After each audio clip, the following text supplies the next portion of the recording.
વિદ્યાર્થી મિત્રો, ધોરણ 10 વિષય સામાજિક વિજ્ઞાન પ્રત્યક્ષ શિક્ષણ આપણે જ્યારે મેળવી રહ્યા હતા તે સમય દરમિયાન આપણે તમામ પ્રકરણનો અભ્યાસ કરી ચૂક્યા છીએ. વર્તમાન સંજોગો કંઈક એવા ઉત્પન્ન થયા છે કે જેમાં આપણે પ્રત્યક્ષ એકત્રિત કે રૂબરૂ મુલાકાત થઈ શકે એમ ન હોવાને કારણે આપણે વર્તમાન સમયની અંદર ઓનલાઈન એજ્યુકેશન થ્રુ અભ્યાસ કરવાનો પ્રયાસ કરીશું.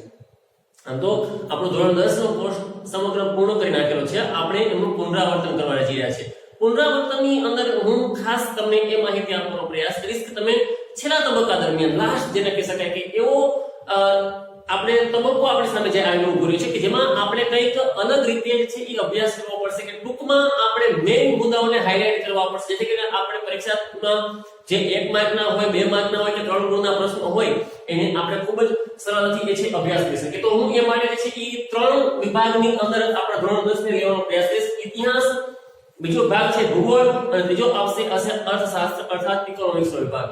ઇતિહાસ વિભાગમાં કુલ ચેપ્ટર છે આમ તો 7 છે, પરંતુ સુધારેલા અભ્યાસક્રમ મુજબ એટલે કહી શકાય કે ત્રીજું અને 7મું આ બે ચેપ્ટર છે કે ઇતિહાસ વિભાગમાંથી નીકળી ગયા છે. તો હવે આપણી સામે ચેપ્ટર ક્યાં વધે છે તો કે પહેલો પાઠ આપણો વારસો, બીજું ચેપ્ટર હસ્ત અને લલિતકલા, ત્રીજું ચેપ્ટર છે નીકળી ગયું છે શિલ્પ સ્થાપત્ય એટલે એની રિવિઝન કરવાની અગત્યતાઓ આ વર્ષ દરમિયાન આપણે કોઈ છે જ નહીં. ચોથું છે સાહિત્ય, પાંચમું છે વિજ્ઞાન અને ટેકનોલોજીનો વારસો, છઠ્ઠું છે વારસાના સ્ત્રોત, સાતમું ચેપ્ટર તો વારસો જતન, પરંતુ તે ચેપ્ટરને આ વર્ષ દરમિયાન કોર્સમાંથી રદ કરવામાં આવ્યું છે. તો અહીં આપણે પહેલા પાઠની માહિતી મેળવી લેશું. કયા પ્રકારના પ્રશ્નો આમાં આવી શકે છે. તો પહેલું છે વારસાનો અર્થ. આપણો વારસો આ ચેપ્ટર છે એ ભારતીય સંસ્કૃતિની રિલેટેડ પ્રકરણ છે, એટલે અહીં જે માહિતી આપવામાં આવશે એ ભારતીય સંસ્કૃતિને રિલેટેડ છે. વારસો કોને કહી શકાય તો કે પેઢી દર પેઢી જીવનમાં જે કોઈ પણ વસ્તુઓ મળેલી છે તેને વારસો કહેવાય. 1 માર્કમાં આ પ્રશ્ન પૂછાઈ શકે છે, 2 માર્કમાં પણ આ પ્રશ્ન પૂછાઈ શકે.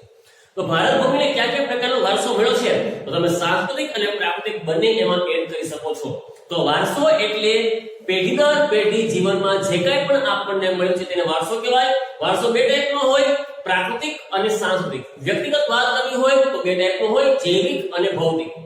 માતા પિતા તરફથી મળતા શારીરિક કે માનસિક લક્ષણો એટલે જૈવિક વારસો, માતા પિતા તરફથી મળતા જમીન, મિલકત, અન્ય અનેક પ્રકારની વસ્તુઓ એટલે ભૌતિક વારસો. પ્રકૃતિ આપેલા ગિરનાર પર્વત છે, માઉન્ટ એવરેસ્ટ છે, આ બધા પ્રાકૃતિક વારસો કહેવાય. તાજમહેલ છે કે સાંસ્કૃતિક વારસો કહેવાય. તો વારસો બે ટાઈપનો. બીજું આપ્યું છે સંસ્કૃતિનો અર્થ. સંસ્કૃતિ એટલે માનવ સમાજની ટેવો, મૂલ્યો, આચાર વિચાર, ધાર્મિક પરંપરા, રહેણી કરણી, આદર્શો વગેરેનો સરવાળો એટલે સંસ્કૃતિ. ટૂંકમાં કહેવો તો આપણી પાસે જે કંઈ પણ છે તે એટલે સંસ્કૃતિ. માનવ વનનું ખેડાણ, માનવ સમાજ અને પ્રાણી સમાજ વચ્ચે પાયાનો તફાવત આ સંસ્કૃતિનો અર્થ કહી શકાય. તો સંસ્કૃતિના અર્થમાં તમે બે ગુણનો પ્રશ્ન પૂછાય તમારે એટલું યાદ રાખવું. એક તો સંસ્કૃતિ એટલે માનવ મનનું ખેડાણ, સંસ્કૃતિ એટલે આપણી પાસે જે કંઈ પણ છે તે, સંસ્કૃતિ એટલે જીવન જીવવાનો રસ્તો, માનવ સમાજ અને પ્રાણી સમાજ વચ્ચે પાયાનો તફાવત, માનવ સમાજની ટેવો, મૂલ્યો, આચાર વિચાર, ધાર્મિક પરંપરા, રહેણી કરણી, આદર્શનો સરવાળો એટલે સંસ્કૃતિ. તમે આ મુદ્દાને આ રીતે પણ યાદ રાખી શકો છો. નેક્સ્ટ એક પૂછે આપણને છે એ છે પ્રાકૃતિક વારસો. પ્રાકૃતિક વારસો એ 3 ગુણમાં પૂછી શકે, 2 ગુણમાં પણ પૂછી શકે. પ્રકૃતિ તરફ છે આપણને જે કોઈ પણ વસ્તુઓ પ્રાપ્ત થયેલ છે એટલે પ્રાકૃતિક વારસો. માનવ સમાજ અને પર્યાવરણ વચ્ચેનો નિકટતમ સંબંધોનું પરિણામ એટલે પ્રાકૃતિક વારસો કે સાંસ્કૃતિક વારસો પણ એની સાથે જોડી શકીએ આપણે. પણ પ્રાકૃતિક વારસામાં શું છે તો કે પ્રાકૃતિક વારસો એટલે નદીઓ, વૃક્ષો, પહાડો, પર્ણો, પુષ્પો, ઋતુઓ, વેલાઓ, પ્રાણીઓ, જીવજંતુઓ, રણ, સમુદ્ર, જેટલું કુદરત તરફથી આપણને જે કોઈ પણ વસ્તુઓ પ્રાપ્ત થઈ છે એમને આપણે પ્રાકૃતિક વારસા તરીકે ઓળખીએ છીએ. એમાં 4 ભાગ આવે: ભૂમિ દ્રશ્યો, નદીઓ, વનસ્પતિ અને વન્ય જીવન. ભૂમિ દ્રશ્ય એટલે ભૂમિ આકાર. હિમાલય પર્વત એક ભૂમિ આકાર છે. એનાથી આપણને એકંદરે બારેમાસ બરફમાંથી પીગળતા પાણી છે આપણને પ્રાપ્ત થાય. તો બારેમાસ વહેતી નદીઓ પ્રાપ્ત થઈ. તરાઈના જંગલો ત્યાં આવેલા છે. સાથે કહી શકાય કે એવા વિસ્તારની અંદરથી આપણને સંકુદ્રમ લાકડાની જે જરૂરિયાતો પૂરી થઈ છે. આ સાથે અમુક હરવા ફરવાના સ્થળો ત્યાં એવા છે. યાત્રાધામ, અમરનાથની યાત્રા. તો ભૂમિ દ્રશ્ય એટલે એકમાત્ર ભૂમિ આકાર, પણ એ ભૂમિ આકારથી માનવીને અનેક વસ્તુઓનો જે છે સંબંધ એની સાથે ઓટોમેટિકલી જોડાયેલો હોય છે. તો એમને કહી શકાય ભૂમિ દ્રશ્ય. નદીઓ, નદીઓ આપણી લોક માતા છે. 1 માર્કમાં આ યાદ રાખજો.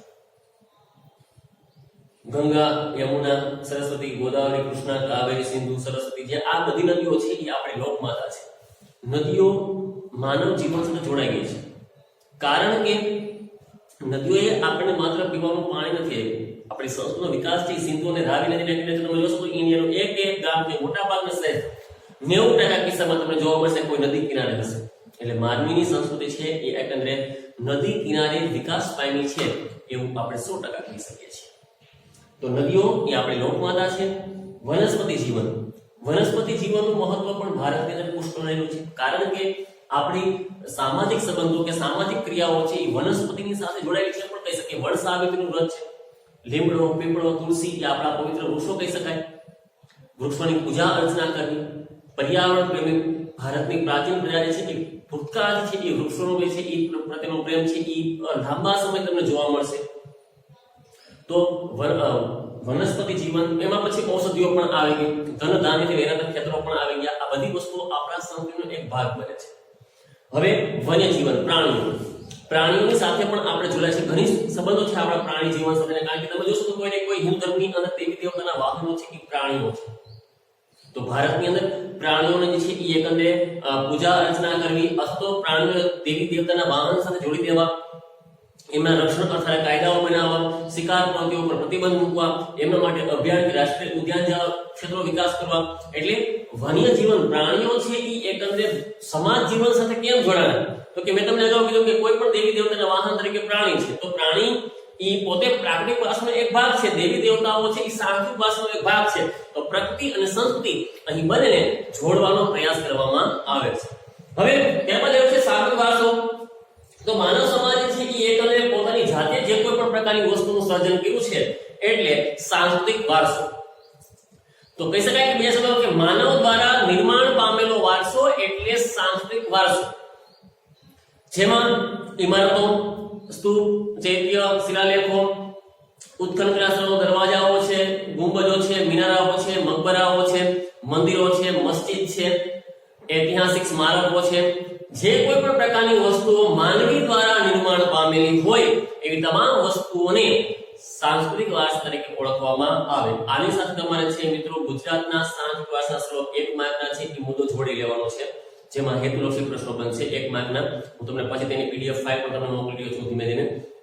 તો એમાં તમે અભ્યાસ કરી શકો છો ગુજરાતના ક્યાં ક્યાં મેળાઓ યોજાય છે, કઈ કઈ જગ્યાએ, કઈ તારીખે, કયા સમયગાળા દરમિયાન. તો એ પણ 1 માર્કનો પ્રશ્ન બની શકે છે. એમને પણ આપણે પછીના તબક્કામાં જોઈ લેશું, એટલે કે પીડીએફ ફાઇલ થ્રુ આપણે જોવાનો પ્રયાસ કરીશું. હવે એક પ્રશ્ન બનશે ભારત ભૂમિ પ્રજાઓ. 2 માર્ક છે, 3 માર્કમાં આ પ્રશ્ન પૂછાઈ શકતા હોય છે. ભારત ભૂમિમાં પ્રાચીન સમયમાં કઈ કઈ પ્રજાઓ આવેલી હતી? નેગ્રિટો, ઓસ્ટ્રેલોઇડ, દ્રવિડ, અલ્પાઇન, ડિનારિક, આર્મેનોઇડ, મોંગોલોઇડ અને આર્ય. આટલી પ્રજાઓ ભારત ભૂમિની અંદર આવી છે. આપણે કોઈ એક પ્રજાતિના ક્યાંક ને ક્યાંક તત્વો રહેલા છે. નેગ્રિટો, હબસી કે સીધી પ્રજા તરીકે ઓળખાતી પ્રજા એટલે કે નેગ્રિટો, જે ભારત ભૂમિ પર પ્રાચીન સમયમાં આવેલી પ્રજા હતી. આફ્રિકા ખંડમાં બલુચિસ્તાનના રસ્તે થઈને ભારતમાં આવેલી આ પ્રજા હતી. વાકડિયા વાળ ધરાવતી 6 થી 5 થી 6 ફૂટની એમની હાઈટ હતી. બીજી પ્રજા હતી એ હતી ઓસ્ટ્રેલોઇડ. અગ્નિ એશિયામાંથી આવે એટલે ઓસ્ટ્રેલિયા ખંડમાંથી આવી હોય. આસપાસ એમ કહી શકાય કે ઓસ્ટ્રેલિયન પ્રજાનું નામ આપવામાં આવ્યું. અસમની ખાસી પ્રજાઓ છે, નિકોબાર ટાપુઓ છે, ત્યાં આપણને આ પ્રજાના તત્વો જોવા મળી શકે છે.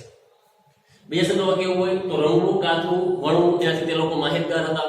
ઓસ્ટ્રેલિયન પ્રજા ખેતી કરતા હતા. આ ઉપરાંત સુતરાઉ કાપડ જે વણવું એમાંથી પણ માહિતગાર હતા. ત્યારબાદ આવે છે કે છે દ્રવિડો. પાષાણ યુગની સંસ્કૃતિના વારસદાર હતા અને મોહેંજો-દડો સંસ્કૃતિ જે લુપ્ત થઈ ગઈ એના સર્જક હતા.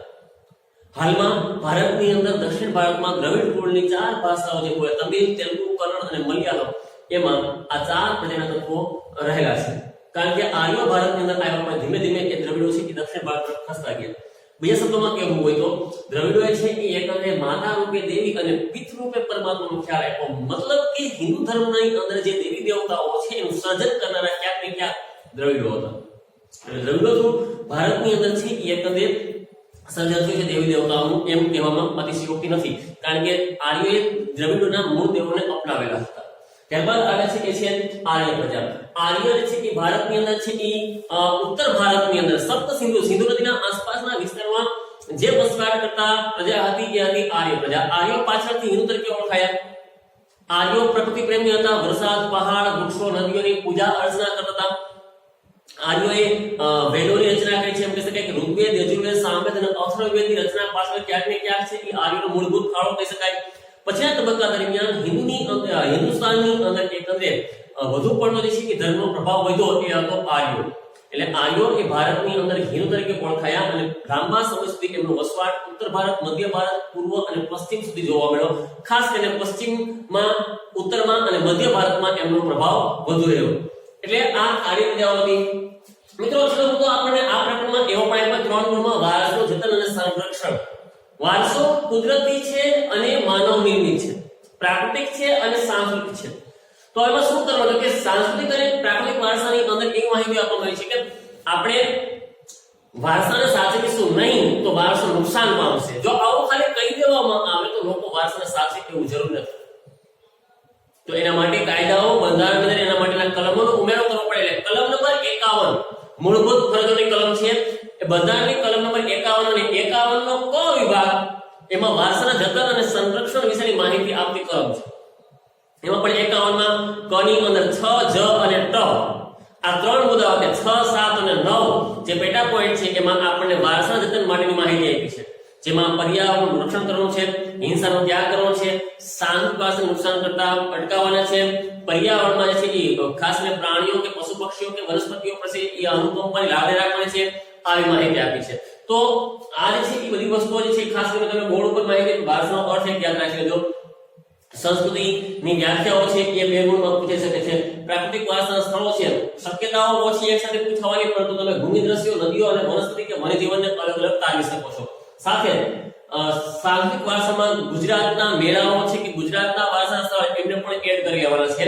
બીજી વસ્તુ ભારત ભૂમિની પ્રજાઓ કઈ કે પ્રાચીન સમયથી ભારતમાં આવેલી હતી એમની માહિતી પણ તમારે આવવી જોઈએ. જેમાં નેગ્રીટો, ઓસ્ટ્રેલોઇડ, દ્રવિડ અને આર્ય ટોટલ 8 પ્રજા તમને આપી છે. 11 નંબર મુખ્ય યાદ રાખજો. આઈએમપી છે 4. વારસાનું સંરક્ષણમાં 2 ગુણમાં પ્રશ્ન પૂછી શકે કે 3 ગુણમાં પૂછી શકે, તો આપણે એની માટે પણ તૈયાર હોવા જોઈએ. પ્રકરણ બીજું આપ્યું છે એ હશે હસ્ત અને લલિત કલા.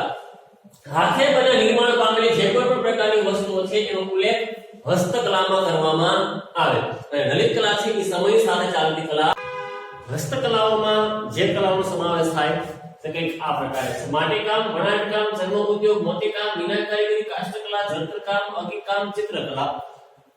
જ્યારે લલિત કલાઓ જે તાલ, લય, હાવ ભાવ, સૌંદર્યની સાથે રજૂ કરવામાં આવે છે એ કલાઓમાં સંગીત કલા, નૃત્ય કલા અને નાટ્ય કલા આ ત્રણનો સમાવેશ કરી શકાય.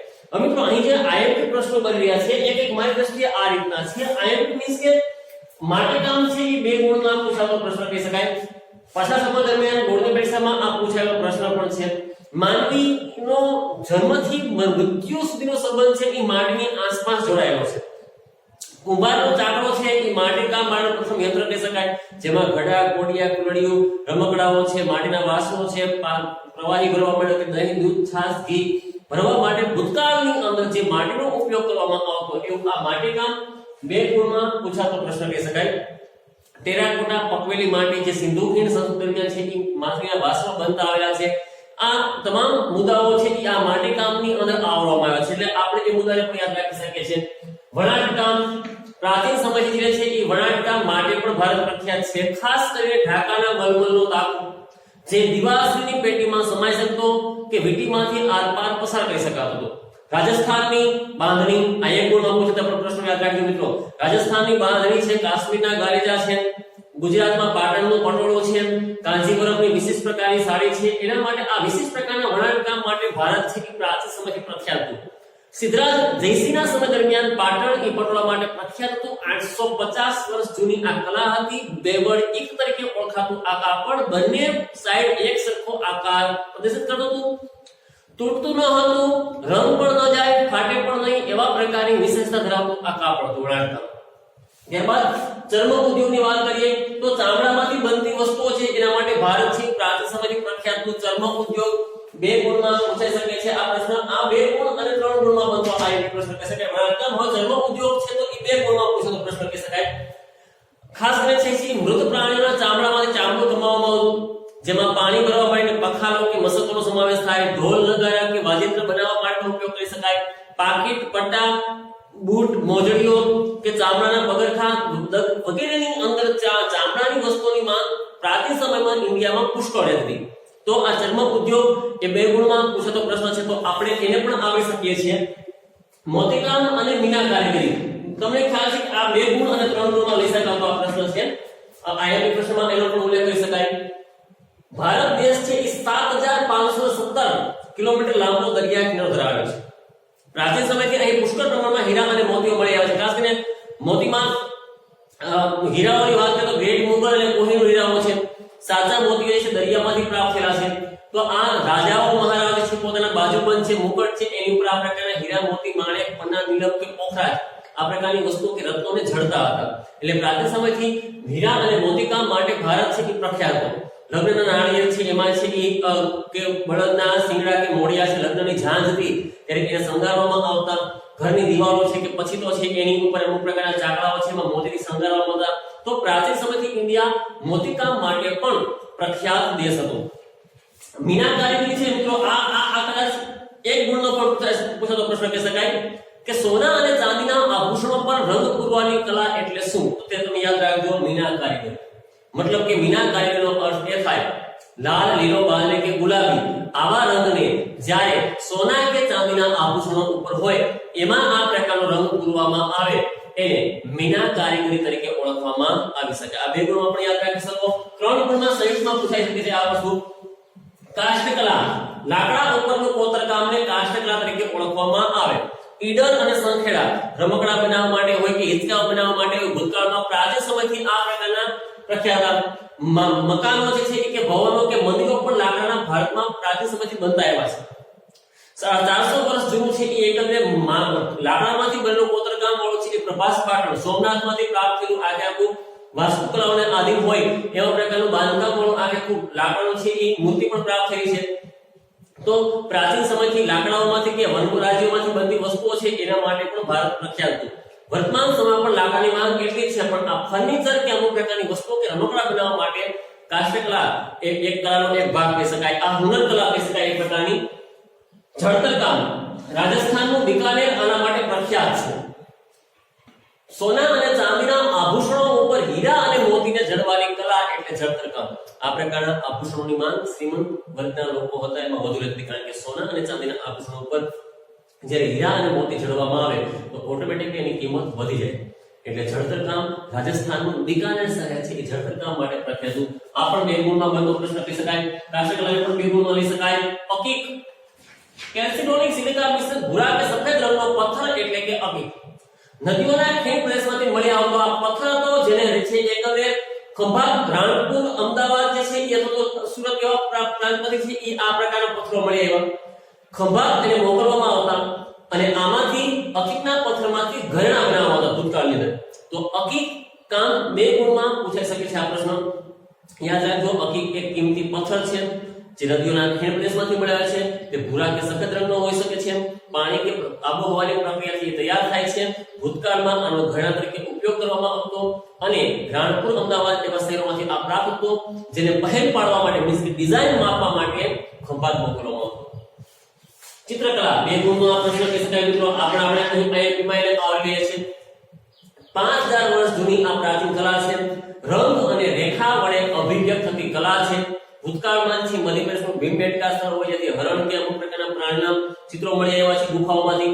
આ ઉપરાંત સિંધુ ખીણની સંતના લોકો હતા એ માટીના વાસણો ઉપર ફૂલ અથવા છોડ કે ભૌમિતિક રેખાંકિત ત્રિકોણ છે, ગોળ છે, ચોરસ છે આવા ડિઝાઇન આવતા. એટલે ચિત્ર બનાવવાની કલા આજકાલની નહીં પરંતુ પ્રાચીન સમયથી પ્રખ્યાત છે, જેમાં અજંતા ઇલોરાની ગુફાઓ જેમાં વનસ્પતિજન્ય રંગોનો ઉપયોગ થયો છે. આવી કલા એ આજકાલની નહીં પરંતુ 5000 વર્ષ ચાલી આવતી ઇન્ડિયામાં આ કલા કહી શકાય. તો આ બધા પ્રશ્નો છે કે 2 ગુણના અંદર બનતા પ્રશ્નો કહી શકાય. સંગીત કલા છે એને આપણે 3 ગુણ અને 5 ગુણમાં લઈ શકીએ છીએ. સ્વર, તાલ અને લયની દ્રષ્ટિએ સંગીત છે એ એકંદરે વિશ્વના સંગીત કરતા ભારતનું સંગીત અલગ કરી આવે છે. શ્રી, દીપક, હિંડોળ, મેઘ અને ભૈરવી આ 5 રાગ છે. સારેગામા પધની એ 7 સ્વર છે. ભારતીય સંગીતના 2 ભાગ છે, શાસ્ત્રીય સંગીત અને લોક સંગીત. શ્રી, દીપક, હિંડોળ, મેઘ અને ભૈરવી છે એ ભગવાન શંકરના મુખથી ઉત્પન્ન થયેલા 5 રાગો છે અને સામવેદ સંગીતની ગંગોત્રી કહી શકાય. મિત્રો હું મોસ્ટ આઈએમપી જેને કહી શકાય આ ટોપિકને અહીં આવવાનો પ્રયાસ કરું, જેને કરતા ખાલી માત્ર સાંભળશો તો પણ તમને યાદ રહી શકશે. એક ગુણમાં પૂછે તો સ્વર કેટલા, રાગ કેટલા, રાગ કોનાથી મુખ્યત્વે ઉત્પન્ન થયા છે, સંગીતના ભાગ કેટલા, શાસ્ત્રીય અને લોક સંગીત સંગીતના બે વિભાગ કહી શકાય, સંગીતના 5 રાગ છે, શ્રી દીપક હિંડોળ મેઘ ભૈરવી, 7 સ્વર છે, સારેગામા પધની, ભગવાન શંકરે છે એકત્રે 5 રાગોનું ઉત્પન્ન કર્યા છે એવું કહી શકાય. સંગીતના 3 ગ્રંથ છે, સંગીત મકરંદ, સંગીત રત્નાકર અને સંગીત પારિજાત. મકરંદની રચના થઈ ઈસવીસન 900 ની આસપાસ, પંડિત નારદાની રચના કરી છે. 19 પ્રકારની વીણા, 101 પ્રકારના તાલનો એમાં ઉલ્લેખ છે. બીજો ગ્રંથ આવે સંગીત રત્નાકર, પંડિત સારંગદેવીની રચના કરી છે. તેઓ પોતે દૌલતાબાદમાં રહેતા હતા. ઉત્તર ભારતનું સંગીત અને દક્ષિણ ભારતના સંગીતને જો સમજવું હોય તો સંગીત રત્નાકરનો અભ્યાસ કરી શકાય. પંડિત વિષ્ણુનારાયણ ભાતખંડે સંગીતનો સૌથી સર્ટિફાઈડ એટલે કે પ્રમાણભૂત ગ્રંથ કર્યો છે આ ગ્રંથને. ત્રીજો ગ્રંથ છે એ છે સંગીત પારિજાત. પંડિત અહોબલે લેખો 1665 ની આસપાસના તત્વમાં આ ગ્રંથ લખ્યો. એમાં એમણે 29 પ્રકારના સ્વર વર્ણવ્યા છે. આ ઉપરાંત સંગીતમાં અલાઉદ્દીન ખલજીના સમયમાં અમીર ખુસરો તૃતીય હિંદ તરીકે પ્રખ્યાત થયો. 15મી અને 16મી સદીમાં જે ભક્તિ આંદોલન થયા છે, નરસિંહ મહેતા છે કે મીરાબાઈ છે, એમણે પણ ભક્તિ ગીતોની રચના કરી હતી. સ્વામી હરિદાસ એમના બે શિષ્યો બેજુ બાવરા અને તાનસેન સંગીતના અનમોલ રત્નો હતા. ગુજરાતની બે દીકરીઓ તાના અને રીરી એને પણ સંગીતમાં ખ્યાતિ ધરાવે છે. અમુક પ્રકારની પ્રખ્યાત આ બે બહેનોની જોડી હતી. તો આ બધી વસ્તુ તમે સંગીત કલામાં યાદ રાખજો. 5 ગુણમાં લઈ શકાય. નૃત્ય કલા, ભારત જે છે એ નૃત્ય વિશ્વના નૃત્ય કરતા અલગ છે, કારણ કે આપણું ક્લાસિકલ જે કહી શકાય, વેસ્ટર્ન અત્યારે વર્તમાન સમયે આપણે ફિલ્મો જે છે પશ્ચિમી સંસ્કૃતિના આધીન નૃત્યો છે, પણ ભારતીય નૃત્યો અલગ છે. ભરતનાટ્યમ, કુચીપુડી, કથકલી, કથક, મણિપુરી, ઓડિસી આવા પ્રકારના નૃત્યો તમને આ મુદ્દામાં તમે આવડી શકો છો. કદાચ આ પ્રશ્ન 3 ગુણ અને 5 ગુણમાં પણ લઈ શકાય. હવે પેલો છે એ છે ભરતનાટ્યમ. ભરતનાટ્યમ ઉદ્ભવ થયો છે એ છે આંધ્રપ્રદેશમાં, યાદ રાખજો. તાંજોર જિલ્લામાં જે ઉદ્ભવ થયો એ નૃત્ય હતું ભરતનાટ્યમ. બીજું આવે કુચીપુડી, આંધ્રપ્રદેશમાં એ નૃત્યનો ઉદ્ભવ થયો છે. ત્રીજું છે એ છે કથકલી, કેરળની અંદર એનો ઉદ્ભવ થયો છે. કથક ઉત્તર પ્રદેશમાં ઉદ્ભવ થયો છે. મણિપુરી મણિપુર રાજ્યમાં ઉદ્ભવ થયો અને ઓડિસી એ ઓડિશા રાજ્યમાં ઉદ્ભવ નૃત્ય છે. તો આ બધા નૃત્યો છે એ એકંદરે નૃત્ય કલાના એક ભાગ કહી શકાય. નૃત્યના દેવાધિદેવ એ ભગવાન શંકર હતા, એટલે કે નટરાજની પ્રતિમા છે એ નૃત્યનું પ્રતીક તરીકે ઓળખી શકાય. ભગવાન શંકર પૃથ્વી ઉપર જે છે એ સ્વર્ગમાંથી પૃથ્વી પર લોકોને નૃત્ય શીખવનાર પહેલા વ્યક્તિ હતા, એવો પણ અહીં ઉલ્લેખ કરવામાં આવ્યો છે. નટરાજ નૃત્યનું પ્રતીક છે. તો નૃત્યના યાદ રાખજો: ભરતનાટ્યમ, કુચીપુડી, કથકલી, કથક, મણિપુરી અને ઓડિસી. નાટ્યકલા 3 ગુણની અંદર લઈ શકાય. તો આ પણ પ્રશ્ન કહી શકાય કે જેમાં દ્રશ્ય શ્રાવ્ય માધ્યમ છે, અબાલ વૃદ્ધ નિરક્ષર બધાને મનોરંજન આપવાની આમાં કલા છે, અભિનય તેનો પ્રાણ છે. ભરતમુનિ રચિત દેવાસુર સંગ્રામ એ ભારતના ઇતિહાસનું પ્રથમ નાટક હતું.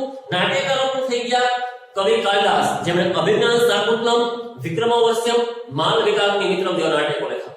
આ ઉપરાંત ભવભૂતિ, ઉત્તર રામચરિત જેવા છે એ એકંદરે ભવભૂતિ, ઉત્તર રામચરિત નામનું નાટક લખ્યું હતું. માલતી માધવ છે, મહાવીરચરિતમ એમના પણ નાટકો હતા. કવિ ભાસ હતા, એમણે પણ નાટકો લખ્યા છે, જેમાં પ્રતિજ્ઞા, યોગોત્તરાયણ, સ્વપ્ન વાસદર આવા નાટકો, કર્ણભાર, ઉરુભંગ આવા નાટકો કવિ ભાસ દ્વારા લખવામાં આવ્યા છે. તો નાટક છે એ એકંદરે આજકાલ છે પણ પ્રાચીન સમયની ચાલતી કલા છે. અને આ કલા માટે એવું કહ્યું છે, એક માર્કમાં યાદ રાખજો, એવું કોઈ નૃત્ય નથી, એવું કોઈ શિલ્પ નથી, એવી કોઈ કલા નથી કે જેમાં નાટકનો સમાવેશ થયો ન હોય. ટૂંકમાં તમામ કલાઓ છે એ નાટકમાં સમાવેશ થઈ છે. ગુજરાતમાં એનો ભાગ પાછળથી એક ઉલ્લેખાયો એ હતો ભવાઈ. ભવાઈ એ ભાવ પ્રધાન નાટકો હતા.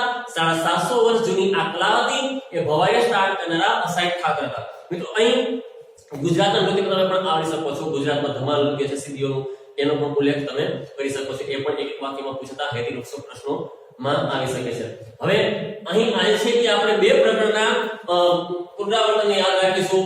જે તમે ખાસ યાદ રાખજો મિત્રો કે લાસ્ટ ટાઈમ જેને કહી શકાય કે અંતિમ સમય તમે આ લેક્ચરને જોશો તો પણ તમને આમાંથી ઘણા બધા પ્રકારના પ્રશ્નો આવડે છે. ખાસ કરીને 1 વાક્યના હોય કે 2 માર્કના હોય. તમે એને અનુરૂપ મોટા ભાગે છે 2 ગુણને અનુરૂપ 4 મુદ્દાઓ આપણે જોઈએ છે. સાચા મુદ્દાઓ 4 મુદ્દા છે. 2 માર્કનો પ્રશ્ન હોય તો એટલીસ્ટ આપણે આ છેલ્લા લેક્ચર દરમિયાન જે આ અભ્યાસો કરી રહ્યા છે એમાં આ મુદ્દાઓ તો આપવામાં આવતા હોય છે. હવે પછી લેક્ચર દરમિયાન આપણે પ્રકરણ 4 અને 5 એમનું પુનરાવર્તન કરીશું, જે પણ ઇતિહાસ વિભાગમાં જશે. આજનો લેક્ચર અહીં સમાપ્ત કરીએ છીએ. ધન્યવાદ.